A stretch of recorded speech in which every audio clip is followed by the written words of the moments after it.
चिंतनासाठी एक विचार आहे. प्रयत्न झाला आधी म्हणून या थोर, प्रारब्ध विचार ऐलीकडे. समर्थांनी अनेक प्रकारच्या काव्यरचना केलेल्या आहेत. दासबोध, आत्माराम, मनाचे श्लोक ही त्यांची त्रिसूत्री प्रसिद्ध आहे.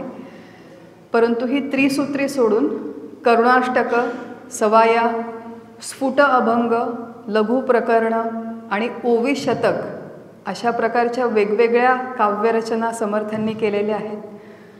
त्यातील एक ओवी शतक, त्याचं नाव आहे प्रारब्ध प्रयत्नी प्रयत्न श्रेष्ठत्व शतक असं पूर्ण नाव आहे या प्रकरणाचं. प्रयत्न श्रेष्ठत्व शतक असं त्याचं नाव आहे. मूळ संकल्पना अशी आहे, समर्थ म्हणतात की प्रयत्न आधी झाला म्हणून तो थोर आहे. कशापेक्षा थोर आहे? प्रारब्धापेक्षा थोर आहे. प्रयत्न आधी झाला म्हणजे नेमकं काय, तर त्याच्यामागे थोडीशी पार्श्वभूमी आहे. या सृष्टीची जेव्हा निर्मिती झाली तेव्हा अशी एक मान्यता आहे आपल्याकडे शास्त्रामध्ये की संपूर्ण सृष्टी निर्माण होण्याच्या आधी केवळ ब्रह्म नावाचं तत्व होतं हे आपण आपल्या सोयीसाठी म्हणतो. काल सापेक्षता गृहीत धरून आपण होतं हा शब्द वापरतो. मुळात ब्रह्म नावाचं तत्व हे काल निरपेक्ष आहे. भूतकाळातही आहे, वर्तमान काळातही आहे, भविष्य काळातही आहे. परंतु सृष्टी निर्मितीच्या प्रक्रियेच्या संदर्भात बोलतोय म्हणून असं म्हटलं जातं की सृष्टी निर्माण होण्याच्या आधी ब्रह्म नावाचं तत्व होतं. त्याच्यावरती एक स्फुरण किंवा एक तरंग उठला. एकोहम बहुश्याम, मी एक आहे आणि मी बहु व्हावं. हे स्फुरण आणि याच्या पुढची सगळी मांडणी ही अध्यारोपाची भाषा आहे. आजपासून विवेचनामध्ये थोडे शास्त्रीय शब्द आणि संकल्पना वापरायला सुरुवात करणार आहे. अध्यारोपाची भाषा म्हणजे एखादं तत्व किंवा एखादी वस्तू जी मुळात अस्तित्वात नाही ती जणू अस्तित्वात आहे असं गृहीत धरून जेव्हा मांडणी केली जाते, ती वस्तू अस्तित्वात आहे असा जेव्हा तिच्यावर आरोप केला जातो त्याला अध्यारोप असं म्हणतात. आपल्या वेदांत शास्त्राचा अंतिम सिद्धांत असा आहे की ही सृष्टी निर्माणच झालेली नाही, त्याला अजातवाद म्हणतात. काल आपण बरेच वाद बघितले, त्याच्यातला हा अजातवाद आहे. पण एकदम जर लोकांना सांगितलं की सृष्टी निर्माणच झालेली नाही तर लोक म्हणतील, सांगणाऱ्या ताई तुम्हीच निर्माण झालेल्या नाही असं म्हणतील लोक. कारण की ही आपल्या सगळ्यांना लवकर कळणारी किंवा पटणारी गोष्ट नाही. सृष्टीची निर्मिती गृहीत धरावी लागते. सृष्टी निर्माण झाली, कशी निर्माण झाली तर त्या ब्रह्मावरती एक तरंग उठला, एक स्फुरण उठलं. एकोहम बहुश्याम या पहिल्या स्फुरणाला आदी संकल्प असं म्हटलं जातं. आणि हा जो आदी संकल्प आहे किंवा ईक्षण असं देखील त्याला नाव आहे, त्या आदी संकल्पाला प्रयत्न म्हणतात. हा मूळ प्रयत्न आहे. मग समर्थ असं म्हणतायत की सृष्टी निर्मितीच्या या प्रक्रियेमध्ये हा जो पहिला संकल्प, आदी संकल्प, तो आधी झाला, त्याच्यानंतर सृष्टी निर्माण झाली आणि त्याच्यानंतर तिला हे प्रारब्धाचं चक्र मागे लागलं. म्हणून प्रयत्न आणि प्रारब्ध या जोडीमध्ये प्रयत्नाला श्रेष्ठत्व आहे, कारण की प्रयत्न आधी झाला, आधी संकल्प आधी झाला. अशी एक साधारण या ओवीच्या मागची पार्श्वभूमी आहे. मुळामध्ये समर्थ हे जीवनाभिमुख, अत्यंत जीवनाभिमुख तत्वज्ञान मांडणारे आणि प्रयत्नवादी संत आहेत. प्रयत्नांचा फार मोठा पुरस्कार करणारे संत म्हणजे श्री समर्थ हो. आणि ही जी सगळी मांडणी समर्थांनी केली आहे, इतर शास्त्रकारांनी केलेली आहे, ती कशासाठी केली आहे हे उद्दिष्ट आपल्याला क्लिअर हवं की साधकाची सोय व्हावी. साधकाला आपला प्रपंच करताना एक विशिष्ट दिशा आणि गती मिळावी, परमार्थ करताना एक विशिष्ट दिशा आणि गती मिळावी, या दोन्हींचा मेळ घालता यावा आणि साधकाची प्रगती व्हावी. म्हणून ही सगळी सिस्टीम प्रणाली सांगणं चालू आहे की प्रयत्न म्हणजे काय, प्रारब्ध म्हणजे काय, प्रयत्नाची मर्यादा कुठपर्यंत आणि प्रारब्धाचा विचार कुठे सुरू होतो. साधकाच्या सोयीसाठी असलेली प्रणाली आहे. ही प्रणाली वापरायची, आपली स्वतःची प्रगती करून घ्यायची, हा त्याच्यामध्ये मुख्य उद्दिष्ट आहे. माणसाचे एकूण 2 प्रकार असतात. साधकाचे म्हणूया किंवा मनुष्याचे एकूण 2 प्रकार असतात. पहिल्या प्रकारची माणसं ज्यांना जीवनामध्ये काहीतरी करायचं आहे ते मार्ग शोधतात, आणि ज्यांना जीवनात काहीच करायचं नाही ते कारणं शोधतात. काय म्हटलं? ज्यांना काहीतरी करायचं आहे ते मार्ग शोधतात आणि ज्यांना काही करायचं नाही ते कारणं शोधतात. एक छोट्या मुलाची कथा आहे, मी अनेक वेळेस सांगितली आहे, नवीन लोक असतील म्हणून परत सांगते. एक छोटा मुलगा असतो, खूप गरीब घरचा मुलगा, शिक्षणासाठी पैसे नाही, आई एकटी आहे, वडील हयामध्ये नाही. शिक्षणाची खूप हौस, गणिताची खूप हौस, गणित करायला आवडतं मुलाला. शाळेमध्ये जायला पैसेच नाही, आई कुठून तरी पैसे कमावते मजुरी करून आणि एका गव्हर्नमेंट स्कूलमध्ये त्या मुलाची ॲडमिशन करून देते. मुलगा शाळेत जायला लागतो, पण आता गणित शिकतो खरा, पण गणिताचा खूप सराव करावा लागतो, प्रॅक्टिस घरी आल्यावर करावी लागते. याच्याकडे पुस्तक नाही, वही नाही, पाटी नाही, करणार काय? करायची हौस तर खूप आहे गणित. फिरता फिरता एक दिवस घराच्या बाहेर संध्याकाळी त्याच्या लक्षात येतं की आपलं घर समुद्राच्या किनाऱ्यावर आहे.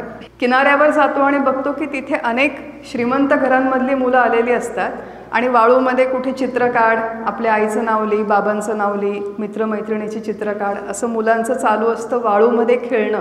हा गरीब मुलाला तिथे गेल्यावर आयडिया सुचते की आपण इथे येऊन गणिताची प्रॅक्टिस करावी, म्हणून तो आपलं पुस्तक घेऊन जातो आणि त्या वाळूमध्ये बसून गणिताचा सराव करतो. काय म्हटलं होतं, ज्याला काहीतरी करायचं असतं तो मार्ग काढतो.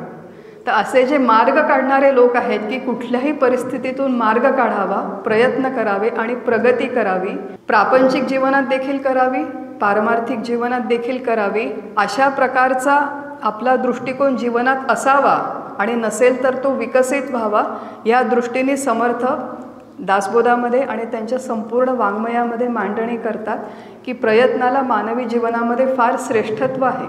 जीवेत शरदः शतम आणि नंदेत शरदः शतम अशी भारतीय संस्कृतीची मानवी जीवनासाठी असलेली एक आकांक्षा आहे, असं आपण म्हणूया की मनुष्याने 100 वर्ष आयुष्य जगावं आणि नुसतं जगू नये तर नंदेत आनंदाने सुखाने त्यांनी आपलं हे आयुष्य जगावं.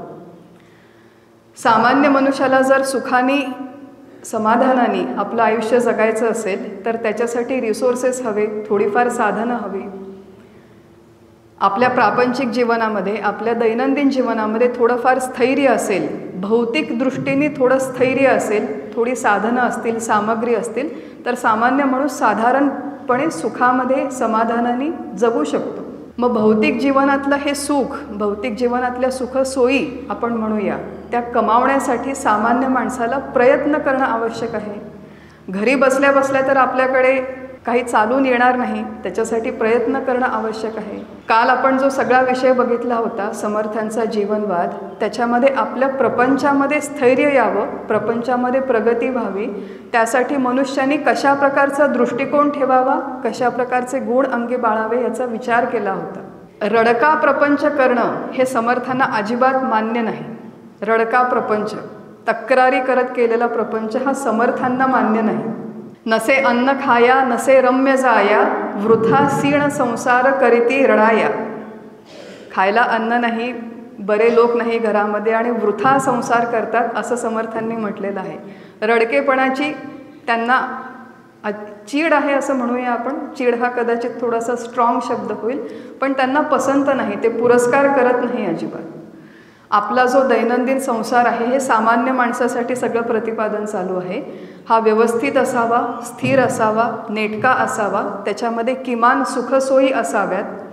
आणि अशा पद्धतीने जेव्हा आपल्या प्रपंचाची घडी बसते तेव्हा मनुष्य परमार्थाचा आणि थोड्या जीवनातल्या शाश्वत हिताचा, थोड्या शाश्वत तत्वाचा, उंच दर्जेदार जीवनाचा तो विचार करू शकतो. प्रपंची जो सावधान तो परमार्थ करील जाणं, प्रपंची जो अप्रमाण तो परमार्थी खोटा, समर्थांनी सांगून ठेवलेला आहे.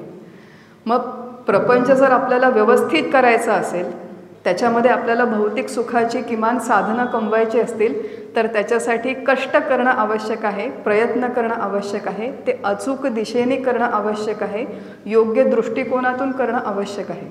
संस्कृतमध्ये एक खूप छान सुभाषित आहे की उद्यमेन हि सिद्धंती कार्याणी न मनोरथैहि.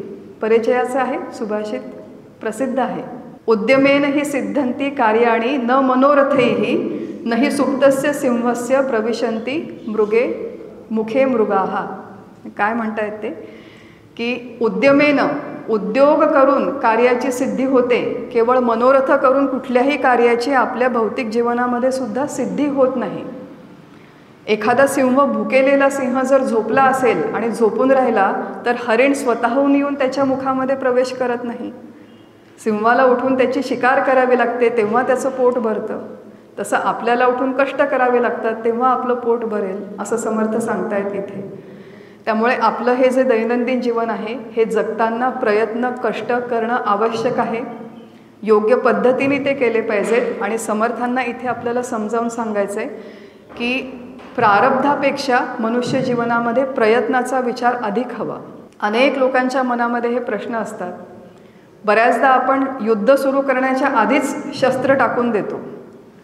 जीवनामध्ये अनेक प्रसंगात होतं की प्रयत्न सुरू करण्याच्या आधीपासूनच आपण दैव प्रारब्ध प्राक्तन वगैरे असे वेगवेगळे शब्द, ईश्वरेच्छा वगैरे शब्द वापरतो आणि प्रयत्न सुरू करायच्या आधीच गर्भगळीत होऊन काम सोडून देतो. आणि एक प्रकारे परमार्थावर पारमार्थिक साधकांवर हा केलेला आरोप आहे, जो काही प्रमाणात खरासुद्धा आहे, की पारमार्थिक लोक हे आपल्या प्रापंचिक जीवनामध्ये व्यावसायिक जीवनामध्ये निष्क्रिय होतात, उदास होतात, आळशी असतात, धड कामं करत नाही. आणि अजून एक मोठा आरोप म्हणजे ते बांडगुळी प्रवृत्तीने जगतात. त्याला पॅरासाईट म्हणतात. म्हणजे स्वतः काही कामं करायची नाही, देवदेव करत बसायचं आणि यांचा जो भार आहे तो सगळा आम्ही उचलायचा. असं एक समाजाचा दृष्टिकोन आहे पारमार्थिक साधकांकडे बघण्याचा. आणि तो आपण विचारपूर्वक बदलण्याची आवश्यकता आहे. आपण आपल्या घरामध्ये जे वागतो, आपण समाजात वागतो, आपण एखाद्या संस्थेमध्ये जाऊन काम करतो, ते योग्य दृष्टीने योग्य विचारांनी प्रयत्नपूर्वक ते केलं नाही तर आपल्यामुळे आपल्या या परमार्थ क्षेत्राची सुद्धा बदनामी होते, हे लक्षात ठेवावं. आणि म्हणून प्रयत्न प्रारब्ध ही संपूर्ण जी प्रणाली आहे ही मुळातून समजावून घेणं आवश्यक आहे. प्रत्यक्ष प्रयत्न प्रारब्धाचा विचार की कुठे मर्यादा संपते कशाची आणि कुठे कशाची मर्यादा सुरू होते हे समजावून घेण्याच्या आधी कर्माची जी संपूर्ण प्रणाली आहे त्याचा मुळातून थोडासा विचार करू आणि मग शेवटी प्रयत्न प्रारब्धांच्या मर्यादेचा विचार करू. आधी कर्माची प्रणाली थोडीशी समजावून घ्यायचा प्रयत्न करू. कर्मप्रधान विश्व करी राखा, जो जस करई तो तस फल चाखा. तुलसीदासांचा प्रसिद्ध दोहा आहे. जैसे करणी वैसे भरणी हा कर्माचा मूलभूत सिद्धांत आहे. जे कर्म तुम्ही जीवनामध्ये करता त्याचं फळ तुम्हाला अवश्य मिळेल, ते भोगल्याशिवाय सुटका होणार नाही, असा त्याचा साध्या शब्दामध्ये अर्थ आहे. हे जे कर्म आपण करतो त्याचं एकूण 3 प्रकारे शास्त्रांनी विभागणी केलेली आहे. इथे ज्या लोकांनी थोडंफार आधी परमार्थ शास्त्राचं श्रवण केलं असेल त्यांना या संकल्पना माहिती असतील. थोडक्यामध्ये सांगते. 3 प्रकारे कर्माची विभागणी होते. क्रियमाण, संचित आणि प्रारब्ध कर्म. सगळ्यांनी हे शब्द ऐकलेले आहेत. सगळ्यांना या संकल्पना स्पष्ट आहेत का? क्रियमाण कर्म थोडक्यात सांगते. क्रियमाण, संचित आणि प्रारब्ध.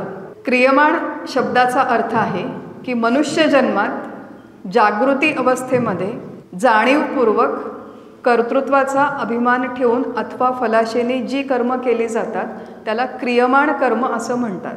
काय काय सांगितलं? मनुष्य जन्मात जागृती अवस्थेत जाणीवपूर्वक म्हणजे जाणून बुजून कर्तृत्वाचा अभिमान ठेवून किंवा फलाची आशा ठेवून जी कर्म केली जातात त्यांना क्रियमाण कर्म म्हणतात.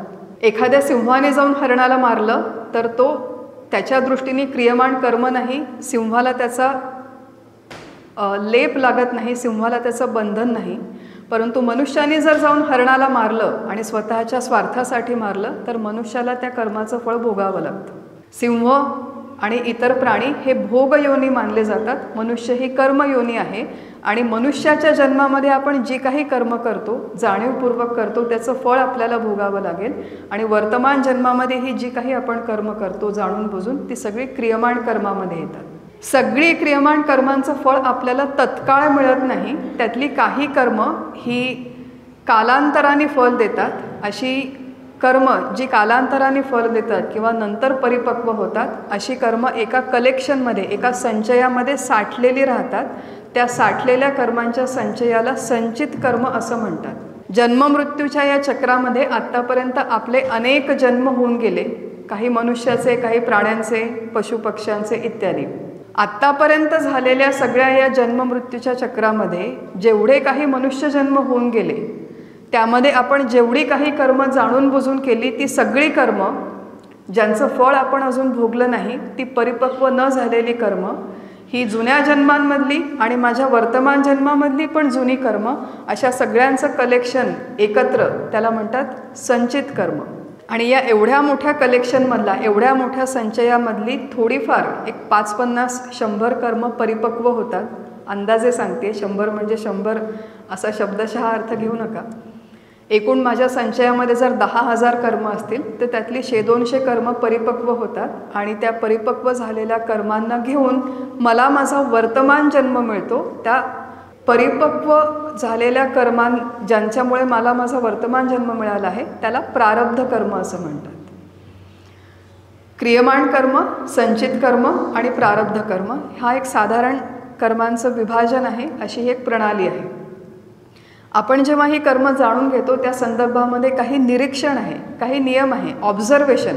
ही जेव्हा आपण प्रणाली समजावून घेतो तेव्हा काही ऑब्झर्वेशन्स आहे. सगळ्यात पहिलं निरीक्षण की एकदा मनुष्याने असं कुठलं कर्म जाणीवपूर्वक केलं आणि जर ते एकदा त्याला येऊन चिकटलं, जोपर्यंत मनुष्य ते कर्म भोगत नाही तोपर्यंत त्याची त्या कर्मातून सुटका होत नाही. ते कर्म कदाचित याच जन्मात भोगावं लागेल किंवा पुढच्या जन्मात किंवा 10-20-50 जन्मानंतर भोगावं लागेल. सुटका होत नाही. जोपर्यंत भोगत नाही तोपर्यंत सुटका नाही.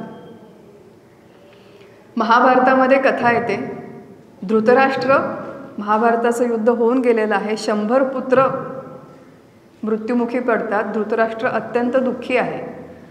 भगवान कृष्णांना जाऊन विचारतो धृतराष्ट्र राजा की एवढं मी काय पाप केलं ज्याच्यामुळे 100 पुत्रांचं मृत्यू होण्याचं दुःख मला या जन्मात भोगावं लागतंय. एवढं मी कुठलं मोठं पाप केलं.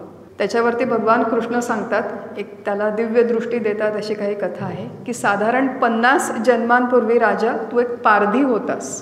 पक्ष्यांना मारायचं म्हणून तू एकदा निघाला आणि एका झाडावर बरेच पक्षी बसलेले होते, ते सगळे तुला पकडायचे म्हणून तू त्या झाडाला आग लावली. काही पक्षी उडून निघून गेले, काही पक्षी उडता आलं नाही, त्या आगीमुळे आंधळे झाले आणि 100 त्याच्यामध्ये पिल्लं होती ज्यांना उडता आलं नाही म्हणून त्या आगीमध्ये जळून होरपळून त्यांचा मृत्यू झाला. 50 जन्मांपूर्वी केलेलं कर्म आता वर्तमान जन्मामध्ये बरेच जन्म ते कर्म सुप्तावस्थेमध्ये पडून होतं. कारण की मुळामध्ये 100 पुत्र होण्यासाठी आधी पुण्याई लागते. आपल्या इथे एक मुलगा किंवा एक मुलगी होण्याची हल्ली मारामार आहे. ते धृतराष्ट्राला 100 पुत्र झाले, त्यामुळे आधी त्याचं कुठलं तरी पुण्यकर्म ॲक्टिवेट व्हावं लागलं. ते झाल्यावरती त्याला 100 पुत्र झाले आणि नंतर मग त्याच्या वर्तमान जन्मामध्ये द्रौपदी वस्त्रहरण वगैरे सगळ्यांना प्रसंग माहिती आहेत. त्याचं पापकर्म ॲक्टिवेट झालं आणि मग 50 जन्मांपूर्वीचा जो ते कर्म होतं त्याचं फळ त्याला त्याच्या वर्तमान जन्मामध्ये भोगावं लागलं. सो पहिला नियम या प्रणालीचा आहे की जोपर्यंत आपण केलेलं भोगत नाही तोपर्यंत त्याच्यातून आपली सुटका नाही. हा पहिला नियम. दुसरं असं आहे की ही जी संपूर्ण प्रणाली आहे त्याच्यामध्ये इंटरफिअर देव स्वतःसुद्धा करत नाही. ईश्वर स्वतः या प्रणालीमध्ये इंटरफिअर करत नाही. त्यांनी स्वतःच बसवून दिलेली ही प्रणाली आहे. देव म्हणू शकला असता, अर्जुन माझा लाडका आणि त्याचा हा अभिमन्यू खूपच लाडका पुत्र, मी आता अभिमन्यूचा मृत्यू मी स्टॉप करतो, पॉज करतो. असं काही देवाने केलं नाही. वसुदेव देवकी माझे माता पिता आहेत, त्यांना तुरुंगात जाण्यापासून मी थांबवून ठेवतो, असं काही देवाने केलं नाही. दशरथाला थोडं एक्सटेन्शन देतो 14 वर्षाचं, मी परत आले की मग माझा चेहरा बघून दशरथाला मृत्यू येईल, असं काही भगवंतांनी केलं नाही. हे कशासाठी सांगतेय? मग भगवंतांनी स्वतःच्या जीवनातल्या कर्मफळं आणि कर्मफळांचे भोग जर थांबवले नाही, जर स्वतःच्या जीवनामधली दुःख त्यांनी भोगली किंवा त्याच्या जीवनामध्ये त्याच्या आजूबाजूला जे नातेवाईक होते त्यांना ती भोगावी लागली, तर मग आपण जे देवाकडे जाऊन आपलं प्रारब्ध बदलून मागतो ते कितपत योग्य आहे असं सगळ्यांनी विचार करावा. की देव स्वतः या प्रणालीमध्ये स्वतःहून इंटरफिअर करत नाही. हा दुसरा भाग आहे. तिसरा भाग आहे की आपल्यापैकी आपण सगळेच जण सुशिक्षित आहोत आणि सुशिक्षित असल्यामुळे आपण शंकेखोरसुद्धा आहोत. आपल्यापैकी अनेक लोक, मी इथे जमलेले लोक म्हणत नाही, मी जनरल सगळ्यांच्याबद्दल बोलते की अनेक लोक असे आहेत की काय ऐकतात अशा गोष्टी, पण आमचा काही विश्वास नाही हो, हे पुनर्जन्म वगैरे असतो आणि भोग भोगण्यासाठी पुढच्या जन्मात भोग भोगू वगैरे, आमचा काही विश्वास नाही. असं आम्ही, काही प्रूफ आहे का तुमच्याकडे पुनर्जन्माचं, असं विचारतात लोक. कर्माची ही प्रणाली ही वेगवेगळ्या जन्मांमध्ये का होईना असं सांगते की मनुष्याला आपले भोग भोगावेच लागतात. हे एका जन्मापुरते मर्यादित नाही, तर हे अनेक जन्मांची ही प्रणाली आहे. काल आपण बघितलं होतं की मनुष्याचा जेव्हा मृत्यू होतो तेव्हा त्याचा फक्त स्थूल देह पडतो, निघून जातो, परंतु सूक्ष्म देह त्याचा वेगवेगळ्या देहांमधून प्रवास करतो आणि सूक्ष्म देहाबरोबर त्याचे केलेले कर्मभोग देखील प्रवास करतात. ही आपण काल गोष्ट बघितली होती. मग जे लोक पुनर्जन्म मानत नाहीत, जे लोक कर्माच्या या प्रणालीला मानत नाहीत, त्यांच्यासाठी आपण काही प्रश्न उपस्थित करूया. म्हणजे बाहेर जाऊन आपण सगळ्यांनी वादविवाद करा असा त्याचा अर्थ नाही, पण हे निदान स्वतःची समजूत घालण्यापुरत्या या गोष्टी आपल्याला माहिती पाहिजे की कर्माची प्रणाली आणि पुनर्जन्म जर आपण स्वीकारला नाही तर सगळ्यात नंबर 1ची गोष्ट आहे की अशा अनेक अनाकलनीय घटना या सृष्टीमध्ये होतात, त्याची संगती आपल्याला मानवी बुद्धीने किंवा विज्ञानाच्या मदतीने त्याची उत्तरं देता येत नाही, त्याची संगती लावता येत नाही. हैदराबादमध्ये एक घटना घडली, काही महिन्यांपूर्वीची घटना आहे. वर्तमानपत्रात बातमी आली होती. रविवारचा दिवस निवांत आरामाचा दिवस असतो. हैदराबादमध्ये सहसा लवकर लोक उठत नाहीत, निवांत शहर आहे, असे घाईघाई घड्याळाच्या काट्यावर कोणी धावपळ करत नाही. त्या दिवशी सकाळी 7-7:30ला सकाळी लोक उठले. 2 पती पत्नींच्या जोड्या होत्या आणि मॉर्निंग वॉकला निघाले. प्रत्यक्ष घडलेली घटना आहे. निवांत रस्ते, रस्त्यावर अजिबात रहदारी नाही, ट्रॅफिक नाही, वाहनं नाही, आरामात गप्पा मारत पती पत्नी चालले आहेत. मला असं वाटतं की 2 महिला आणि 2 पुरुष असे पुढे मागे होते. जाता जाता एक चौक लागला आणि चौकामधून क्रॉस करत असताना दुसऱ्या बाजूनी भरधाव एक ट्रक किंवा एक वाहन आलं आणि समोरची जी 2 व्यक्तींची जोडी होती त्यांना उडवलं. तत्क्षणी त्यांचा मृत्यू झाला आणि मागून जे 2 जण येत होते ते व्यवस्थित राहिले. आता त्या चौघांपैकी त्याच दोघांचा मृत्यू का झाला आणि या दोघांचा मृत्यू का झाला नाही, किंवा चालताना हे दोघं पुढे का नव्हते, हे दोघं मागे का नव्हते, याचं आपण काय उत्तर देऊ? याचं विज्ञानाकडे काय उत्तर आहे? त्यांचाच मृत्यू का झाला, यांचा का नाही झाला, तिथेच असून अशा कितीतरी घटना आपल्याला बघता येतील. 26 नोव्हेंबरचा जो एक मोठा आपल्या मुंबईमध्ये आतंकवाद झाला होता, बॉम्बस्फोट झाले होते, तेव्हा प्रत्यक्ष घडलेली घटना मी आमच्या एका परिवाराकडून ऐकली होती की एक व्यक्ती जी नेहमी घरामध्ये असते, सकाळी 10-10:30ची वेळ, घरात काम करणारी गृहिणी होती बहुतेक, त्या दिवशी तिला काहीतरी असं वाटलं की नाही आपण जाऊन भाजी घ्यावी बाजारामध्ये, म्हणून ती बाहेर पडली. त्याच ठिकाणी गेली जिथे बॉम्बस्फोट झाला आणि त्या महिलेचा मृत्यू झाला, जी एरवी कधीही घराच्या बाहेर पडत नाही, ती त्याच दिवशी घराच्या बाहेर पडली. आणि दुसरी एक व्यक्ती जी नेहमी त्याच रस्त्यावरून ऑफिसला जाते, त्या दिवशी काही कारणाने तिला बरं वाटत नव्हतं, काहीतरी झालं म्हणून ती घराच्या बाहेर पडली नाही, घरातच थांबली आणि तिचा मृत्यू नाही झाला. असं का झालं याचं विज्ञानाकडे काय उत्तर आहे? असं काय झालं याचं आपण मानवी बुद्धीतून काय एक्सप्लेनेशन देणार? तर याचं उत्तर या कर्माच्या प्रणालीमध्ये आहे की शेवटची वेळ आली होती, शेवटची घटका आली होती आणि म्हणून उठून रस्त्यावर जायची बुद्धी झाली. हा कर्माच्या प्रणालीने दिलेलं त्याचं उत्तर आहे. दुसरं, हे 2 ऑब्झर्वेशन्स आपण बघितले. तिसरं एक ऑब्झर्वेशन की आपल्या समाजामध्ये खूप विषमता आहे.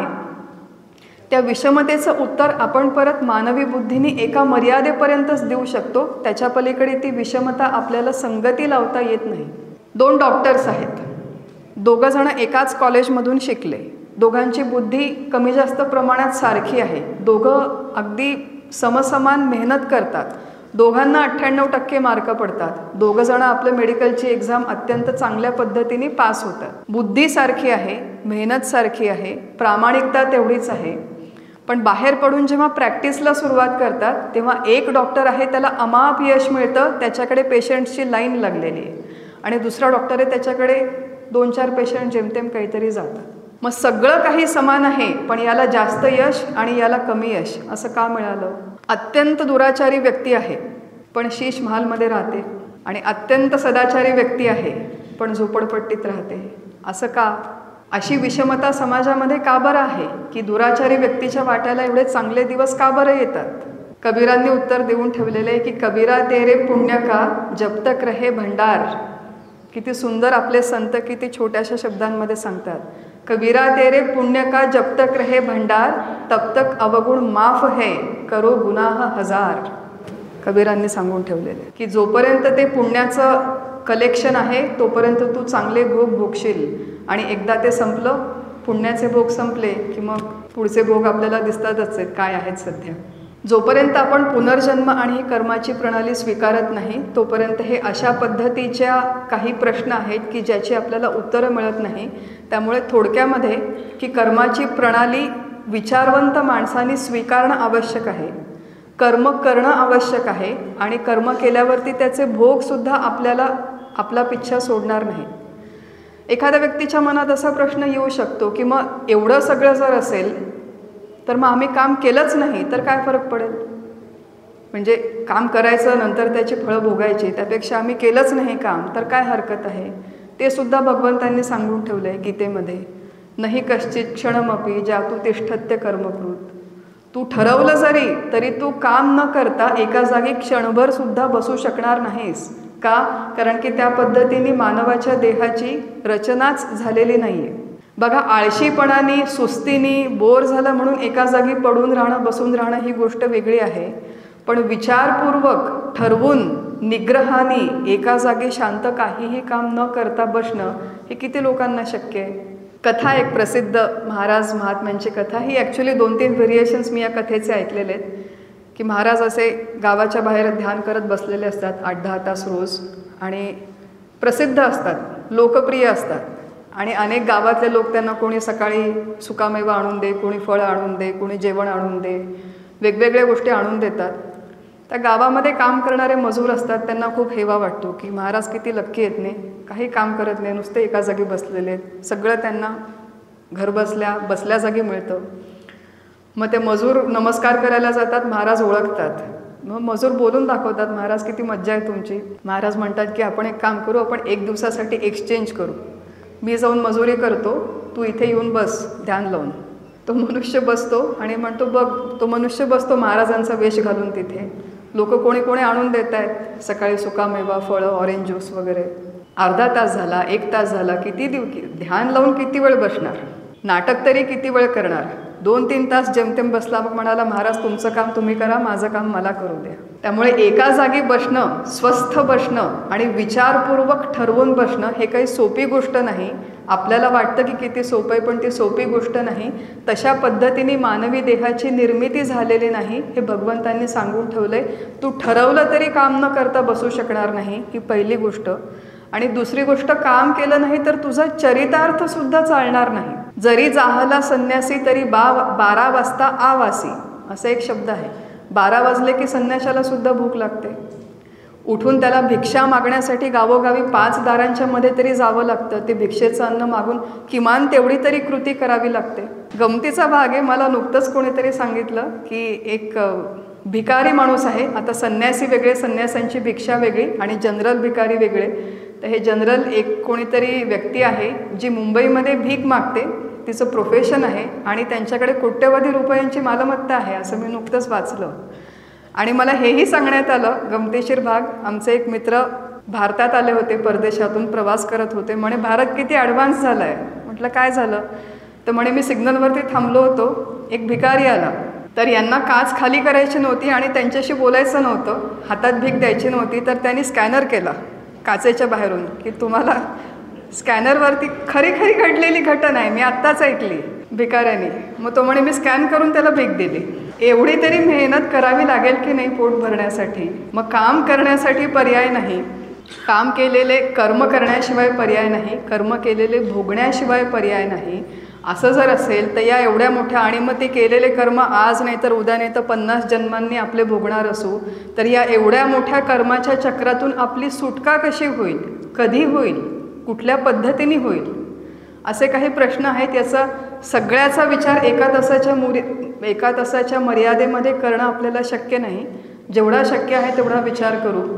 मग असं जर असेल तर कर्म करण्याची काहीतरी युक्ती असली पाहिजे की ज्याच्यामुळे काम तर आपण करू पण त्याचा लेप आपल्याला लागणार नाही, त्याचं बंधन आपल्याला होणार नाही. अशा काही युक्ती आहेत का? सर्कशीमध्ये बघा, एक आगीचं वर्तुळ असतं, त्या आगीच्या वर्तुळातून उडी मारायचे काही कलाकार ट्रेंड असतात.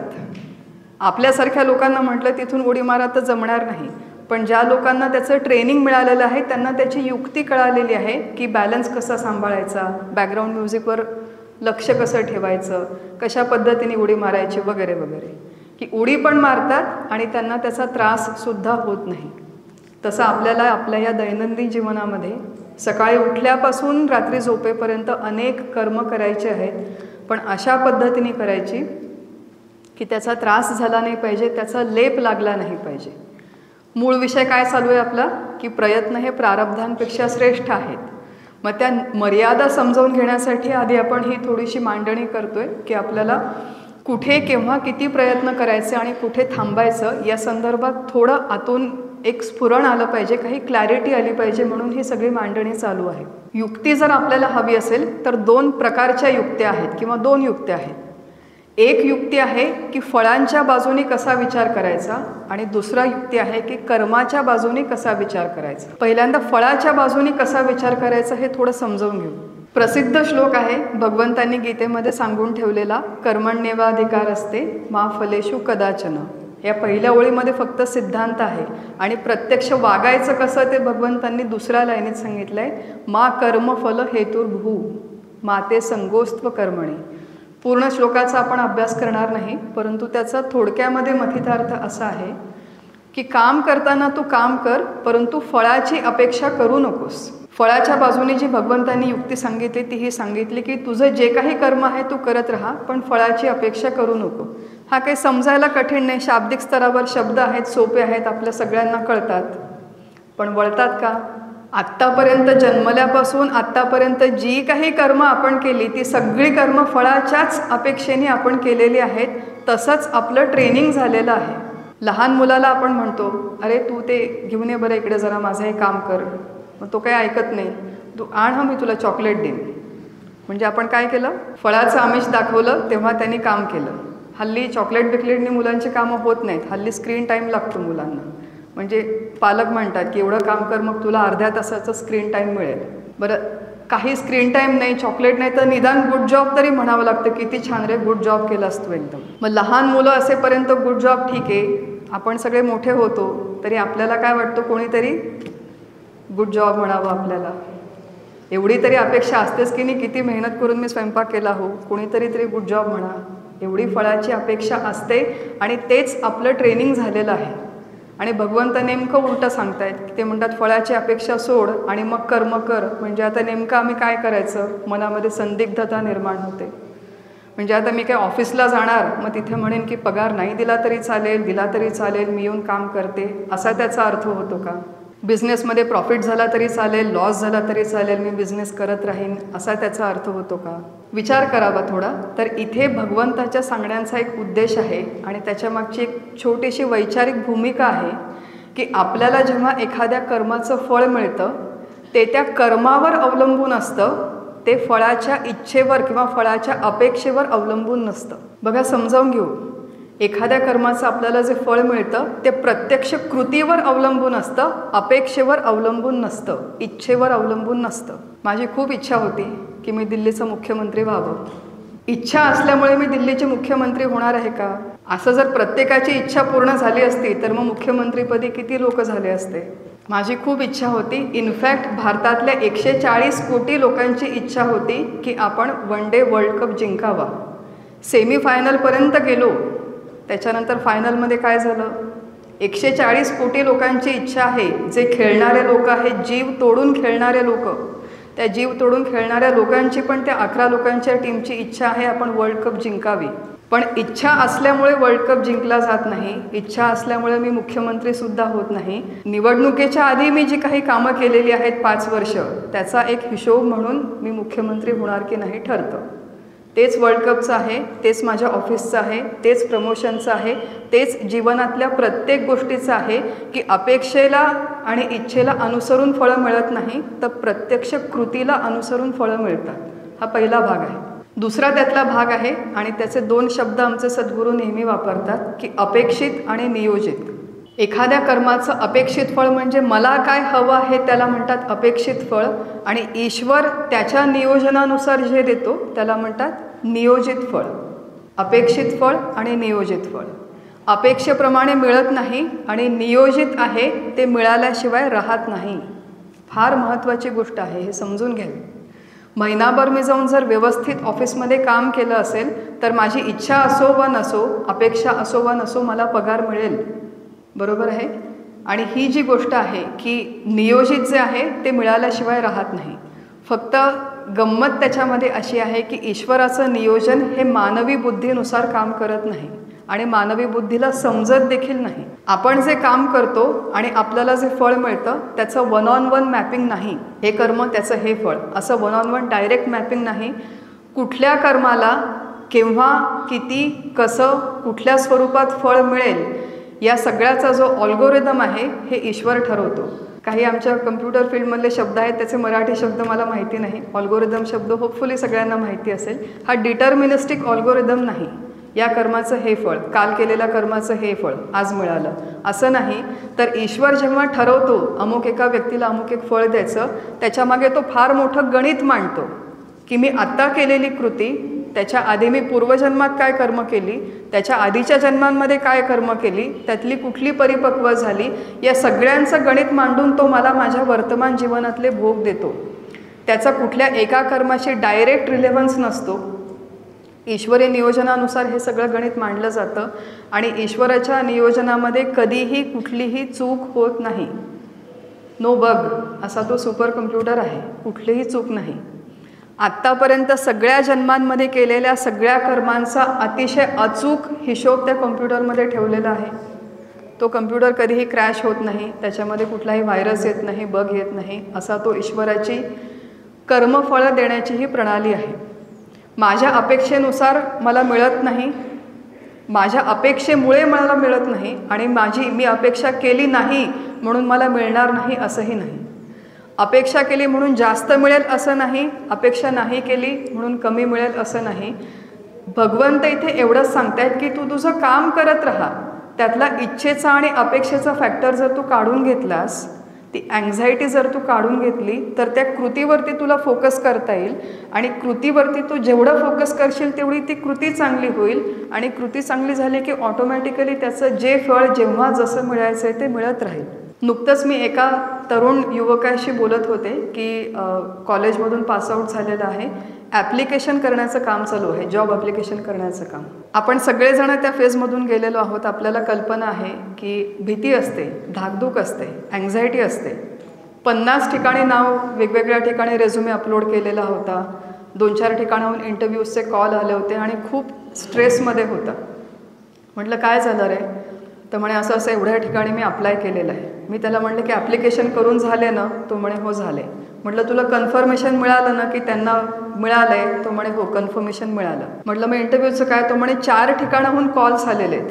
म्हटलं आता जो तुझा वेळ आहे, पुढचा 1-2 आठवड्यांचा वेळ, त्या वेळामध्ये इंटरव्ह्यूच्या नंतर काय होईल हा विचार जर तू तात्पुरत्या बाजूला ठेवून दिला, नोकरी मिळेल का नाही मिळणार, इंटरव्ह्यूमध्ये पास होईल का होणार नाही, ते मला काय प्रश्न विचारतील, ते मला जमतील की नाही, मला आठवेल की नाही, हे सगळे विचार जर तू तात्पुरते बाजूला ठेवून दिले आणि फक्त इंटरव्ह्यूसाठी प्रिपेअर करणं या कृतीवरती जर तू फोकस केलं तर तुझं काय नुकसान होणार आहे? तो म्हणे ताई बोलायला सोपं असतं, तुम्हाला तिथे बोलून बसून सांगायला काय जातं, माझी काय अवस्था आहे माझी मलाच माहिती आहे, असं तो म्हणाला. आणि बरोबर आहे. पण थोडासा विचार करू की इंटरव्ह्यूच्या नंतर काय होणार ही आहे फळाची अपेक्षा. आणि इंटरव्ह्यूच्या आधी जी आपण तयारी करतो त्याला म्हणतात कर्म. आणि ते कर्म जर आपण व्यवस्थित मन लावून केलं, एकाग्र चित्ताने केलं, फळाची अपेक्षा तात्पुरती बाजूला ठेवून जर आपण त्या कामावरती फोकस केलं तर काम चांगलं होण्याची शक्यता आहे. आणि नंतर जे काही इंटरव्ह्यूमध्ये व्हायचं ते प्रारब्धानुसार होणारच आहे. या 4 नोकऱ्या मिळाल्या नाही तर 5वी कुठली तरी मिळेल, पण नोकरी मिळेल. नोकरी नाही मिळाली तर तू स्टार्टअप सुरू करशील, दुसऱ्या कोणाला तरी जाऊन जॉईन करशील, पण चरितार्थ तुझा चालेल. मग हा अँझायटी फॅक्टर जर आपण काढून घेतला तर भगवंत इथे फळाच्या बाजूने जी आपल्याला युक्ती सांगतायत ती हीच युक्ती आहे की फळाचा विचार करू नको, अपेक्षा करू नको, अननेसेसरी त्याच्याबाबत जे अनावश्यक चिंतन आहे ते चिंतन करू नको. Focus on the work at hand. जे तुझ्या हातामध्ये काम दिलेलं आहे तेवढ्या एका कामावर तू फोकस कर. हा पहिला विचार झाला, ही पहिली युक्ती झाली की फळाची अपेक्षा करू नको. आणि दुसरी युक्ती भगवंत सांगतात, भगवान श्रीकृष्ण सांगतात. आणि दुसरी युक्ती अशी आहे की स्वकर्मणा तमभ्यर्चम सिद्धिम विंदती मानव. आपलं काम करताना तू अशा प्रकारे कर की स्वकर्मणा तम अभ्यर्चम, म्हणजे तू त्या अर्चना कर, आपल्या स्वतःच्या कर्माने तू भगवंताची ईश्वराची जणू पूजा कर, जणू त्याची अर्चना कर, त्याला जणू फूल वाहिल्यासारखं तू ते कर्म कर, जे कुठलं काम आपल्या हातामध्ये असेल. त्याचा दुसरा अर्थ असा आहे की आपल्या हातात आलेलं काम आपल्या क्षमतेनुसार अतिशय उत्कृष्टपणे करण्याचा प्रयत्न कर. त्याच्यामध्ये कुठलीही आळस, चालढकल, टाळमटाळ न करता उत्साहाने, आनंदाने स्वतःला मिळालेली सगळी शारीरिक बौद्धिक क्षमता वापरून जणू आपण देवाची पूजा करतो अशा पद्धतीने तू हातात आलेलं काम कर. म्हणजे आपलं काम ही भगवंताची पूजा आहे, ही दुसरी भगवंतांनी सांगितलेली युक्ती आहे. शिवमानस पूजेमध्ये येतो की यद्यत कर्म करोमी तत्तद अखिलम शंभो तवाराधनम. शेवटी आलेलं आहे की मी जे काही काम करतो भगवंता ही तुझी पूजा आहे. ज्ञानेश्वर माऊलींनी सांगून ठेवलेलं आहे की ऐसा कीजे की जगन्नाथा आभारू पडे. किती सुंदर आहे बघा.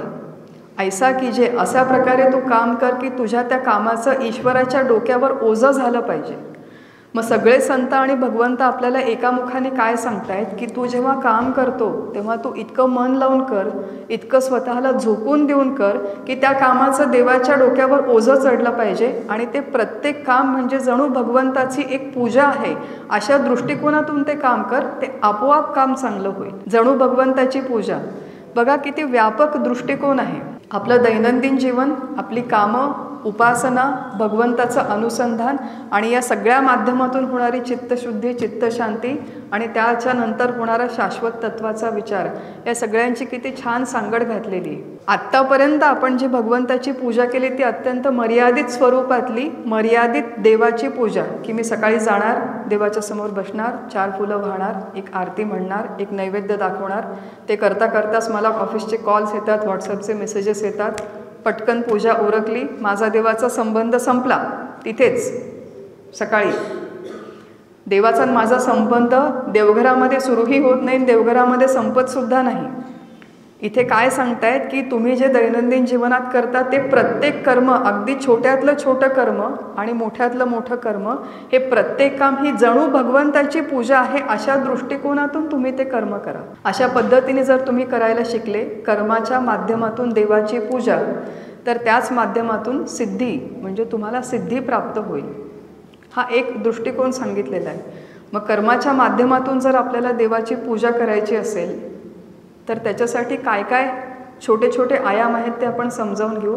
की सगळ्यात महत्त्वाची गोष्ट, भगवंताची पूजा करताना आयडियल सिच्युएशन अशी आहे की जुने जे खरे भक्त होते, जे खरे भगवंताची पूजा करणारे, भक्ती करणारे भगवंताचे भक्त होते, त्यांना आपल्या देवाची पूजा, आराधना, उपासना, भक्ती करताना कधीही कंटाळा येत नसे. प्रल्हादाला कंटाळा आला, बोर झाला, आता की नारायण नारायण किती वेळ म्हणत बसायचं, असं कधी म्हणाला का प्रल्हाद?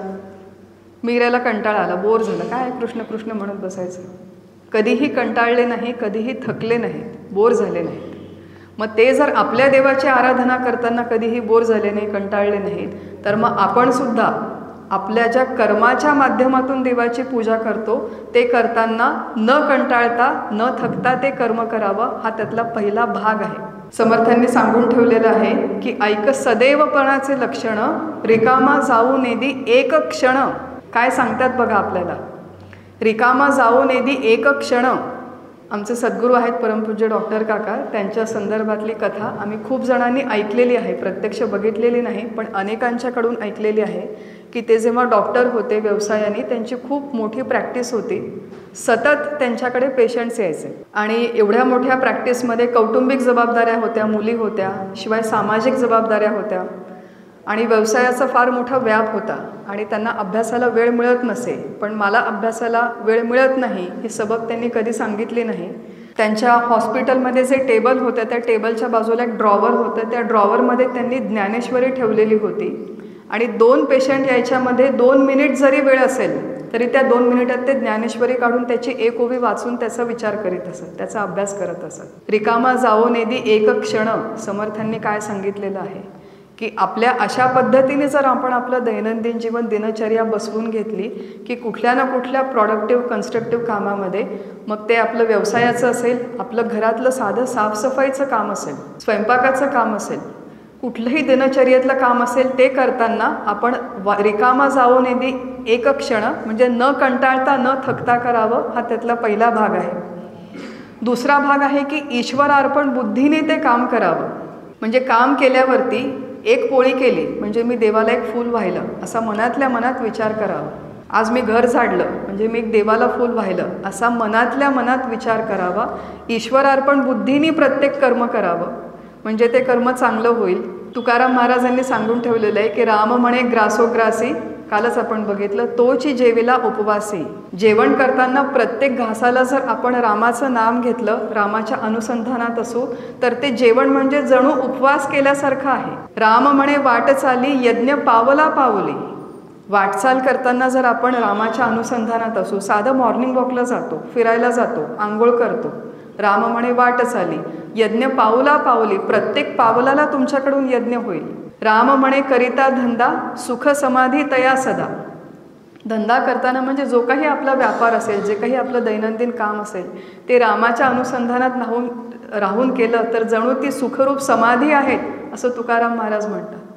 ऐसा राम जपे नित्य, तुका म्हणे तोची जीवनमुक्त. राम जपे नित्य, तो जीवनमुक्तच आहे. म्हणजे नामाच्या अनुसंधानात राहून, भगवंताच्या अनुसंधानात राहून जर ती कर्म केली तर ती ईश्वरार्पण होतात. हा दुसरा भाग आहे. आणि तिसरा भाग आहे की अभिमान रहित होऊन करावी.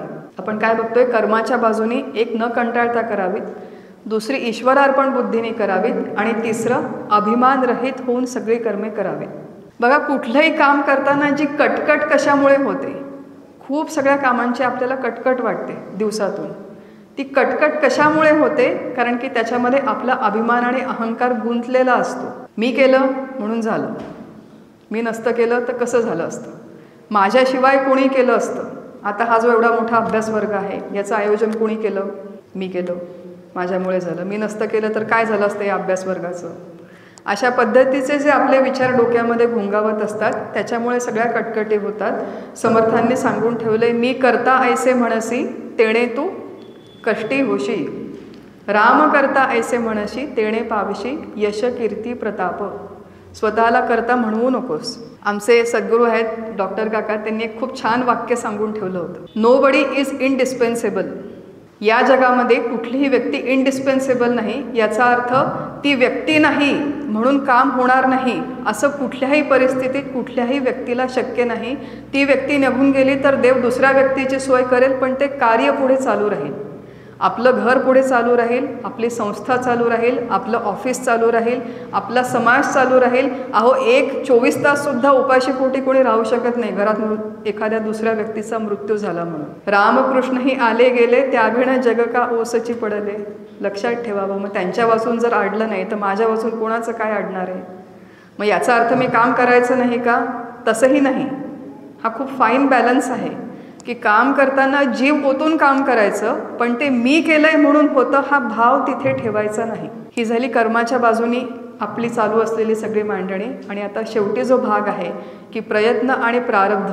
फळाच्या बाजूनी फळाची अपेक्षा करायची नाही, कर्माच्या बाजूनी चालढकल न करता, कंटाळा न करता करायचं, ईश्वरार्पण बुद्धीने करायचं, कर्तृत्वाचा अभिमान दूर ठेवून करायचं.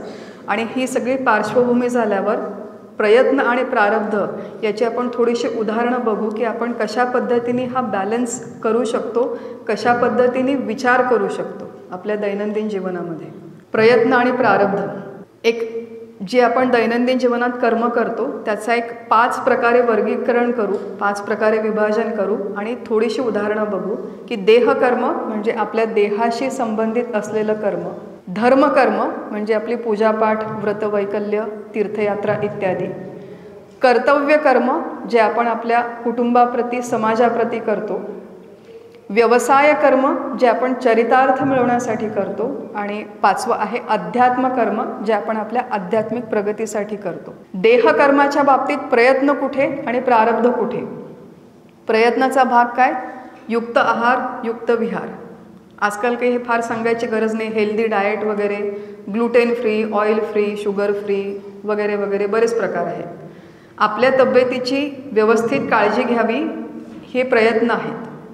कुठपर्यंत प्रयत्न करावेत? तर प्रयत्नाची पराकाष्ठा, जास्तीत जास्त आपली तब्येत सांभाळण्यासाठी, चांगली ठेवण्यासाठी प्रयत्न करावेत. देहाला चांगलं ठेवणं म्हणजे त्याचं आरोग्य, आहार, शुचिता सांभाळणं हा झाला प्रयत्नाचा भाग. आणि एवढे सगळे प्रयत्न करूनही जेव्हा एखादा अपघात होतो आणि हाड तुटतं, अचानक मृत्यू होतो किंवा अचानक एखादी दुर्धर व्याधी होते, तिथे येतं प्रारब्ध की एवढी मी सगळी काळजी घेतली तरी हा आजार झाला. आजार झाल्यावर परत प्रयत्नांचा भाग सुरू होतो. मग आता डॉक्टरांच्याकडे जा, दुसरं सेकंड ओपिनियन घ्या, औषधं घ्या, हा झाला प्रयत्नाचा भाग.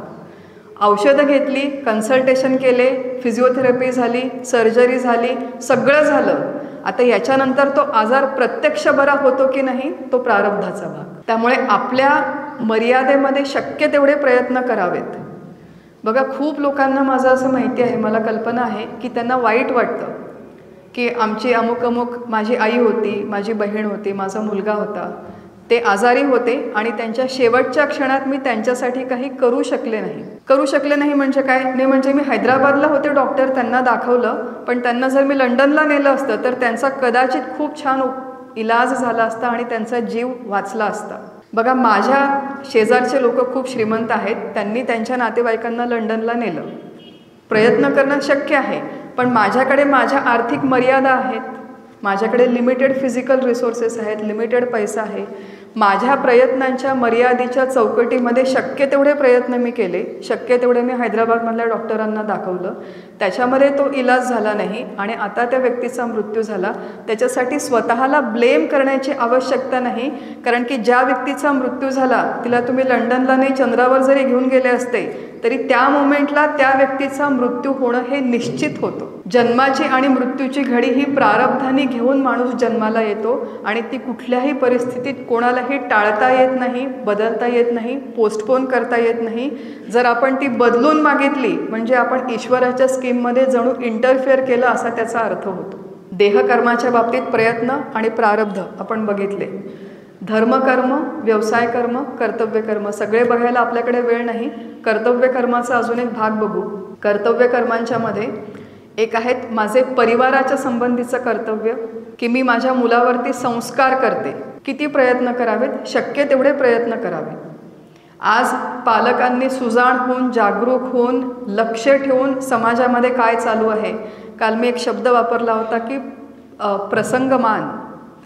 विद्या उदंड शिकला परी प्रसंगमान चुकतची गेला. की प्रसंगमान ओळखून सामाजिक परिस्थितीची जाण भान ठेवून आपल्या मुलांवरती संस्कार करणं, त्यांना बऱ्या वाईटाचा फरक शिकवणं, त्यांना चांगल्या सवयी लागतील याच्यासाठी प्रयत्न करणं शक्य तेवढे आईवडिलांनी करावे. संस्कार करणं हे माझं काम आहे, हे माझे प्रयत्न आहेत आणि संस्कार ग्रहण करणं हे त्याचं काम आहे. आपलं काय होतं, आपण आपलंही काम आपणच करतो आणि त्याचंही काम आपणच करायला जातो. अरे मी तुला एवढं सांगितलं, तुला कळत कसं नाही, तुला समजत कसं नाही. संस्कार ग्रहण करणं हा त्याचं काम आहे, त्याचे प्रयत्न आहेत. मी सांगितलेल्या गोष्टी त्यांनी ग्रहण केल्या नाही आणि स्वबुद्धीने चालला आणि काहीतरी बरं वाईट करून बसला तर त्याच्या त्या कर्माची फळं तो भोगेल आणि त्याला भोगावी लागतील. त्याच्या त्या प्रारब्धामध्ये मी इंटरफिअर करू शकत नाही. माझे प्रयत्न, माझ्या प्रयत्नाची मर्यादा कुठे संपते की मला जेवढा वेळ उपलब्ध आहे, जेवढी माझ्याकडे शारीरिक मानसिक क्षमता आहे त्याच्यानुसार मी त्याच्यावरती संस्कार करावे, ही माझ्या प्रयत्नांची मर्यादा. आणि ती ग्रहण केल्यावर तो यशस्वी होईल का अपयशी होईल, त्याच्या जीवनात त्याला सुख मिळेल का दुःख मिळेल, तो सदाचारी होईल का एखादा अनाचारी गुंड होईल, याच्यावरती माझं काहीही नियंत्रण नाही. ते त्याचं प्रारब्ध आहे. आमचे सद्गुरू नेहमी म्हणतात की मूल जेव्हा घरात जन्माला येतं तेव्हा आईवडील हे विसरून जातात की ते मूल त्याचं स्वतःचं प्रारब्ध एक वेगळा ब्लूप्रिंट घेऊन जन्माला आलेलं आहे आणि तुमची त्याच्या जीवनात फक्त एक निमित्त मात्र म्हणून भूमिका आहे. तेवढ्या वेळापुरते त्याला ते रिसोर्सेस प्रोव्हाइड करणं हे माझे प्रयत्न. जीवनामध्ये तो सुखी किंवा दुःखी होईल, यशस्वी किंवा अपयशी होईल, ते त्याचं प्रारब्ध आणि त्याचे प्रयत्न. Beyond the limit I cannot play a role in it. देहकर्म, कर्तव्य कर्म बघितलं आणि शेवटचं व्यवसाय कर्म, की व्यवसाय कर्मामध्ये असं म्हणून चालत नाही की माझी काही अपेक्षा नाही. आपण जेव्हा परमार्थाचं स्पिरिट नीट समजावून घेत नाही तेव्हा असे घोळ होतात आपल्या जीवनामध्ये. नोकरीला गेलं तर पगार मिळाला पाहिजे, बिझनेस केला तर मला प्रॉफिट झाला पाहिजे. फक्त अशा प्रकारे चरितार्थ कमावताना पहिला भाग त्याच्यामध्ये राक्षसी महत्वाकांक्षा नसावी. प्रॉफिट ॲट एनी कॉस्ट, तुमचं काय व्हायचं ते होऊ द्या असं नसावं. Profit at any cost, success at any cost अशी राक्षसी महत्वाकांक्षा त्या चरितार्थामध्ये नसावी. त्याच्यामध्ये दुसऱ्याचं अहित करणं किंवा दुसऱ्याला मॅनिप्युलेट करणं हा भाग नसावा. आणि तिसरी महत्त्वाची गोष्ट की त्याच्यामध्ये स्वप्नरंजन नसावं. म्हणजे माझा असा एक 100 कोटी रुपयाचा बिझनेस असेल तर किती छान होईल, असं घरी बसून मी 100 दिवस विचार केला तरी त्याचा काही उपयोग नाही. त्यामुळे स्वप्नरंजन नसावं, अनाठही महत्त्वाकांक्षा नसावी, परंतु व्यवसाय कर्मामध्ये चरितार्थ कमावताना मला पगार मिळाला पाहिजे, मला प्रमोशन मिळालं पाहिजे. त्या प्रमोशनसाठी जाऊन फाईट करणं हा प्रयत्नाचा भाग आहे. खूप प्रयत्न करूनही जर प्रमोशन मिळालं नाही तर तो प्रारब्धाचा भाग आहे. असं वेगवेगळ्या सिच्युएशनमध्ये अशा प्रकारे प्रयत्नाचा आणि प्रारब्धाचा विचार करावा आणि जी आपली मर्यादा आहे त्याच्यामध्ये जास्तीत जास्त प्रयत्न करावा आणि सुखी समृद्ध जीवन जगून त्याच्याबरोबर समर्थांनी सांगितलं आहे, प्रपंच करावा नेमक, पहावा परमार्थ विवेक, जेणेकरिता उभय लोक संतुष्ट होती. नेमका प्रपंच करावा, नेमका म्हणजे आटोपशीर करावा, अस्तव्यस्त पसारा वाढवू नये आणि ते करत असताना पहावा परमार्थ विवेक, विवेक बुद्धीने सत्सग विवेक बुद्धीने परमार्थ मार्गावर देखील वाटचाल करावी, जेणेकरिता उभय लोक संतुष्ट होती. अशा प्रकारे प्रयत्नाचा आणि प्रारब्धाचा आपण विचार केला आणि आपलं आजचं हे चिंतन इथेच थांबवू. हरिओम तत्सत. श्रीराम.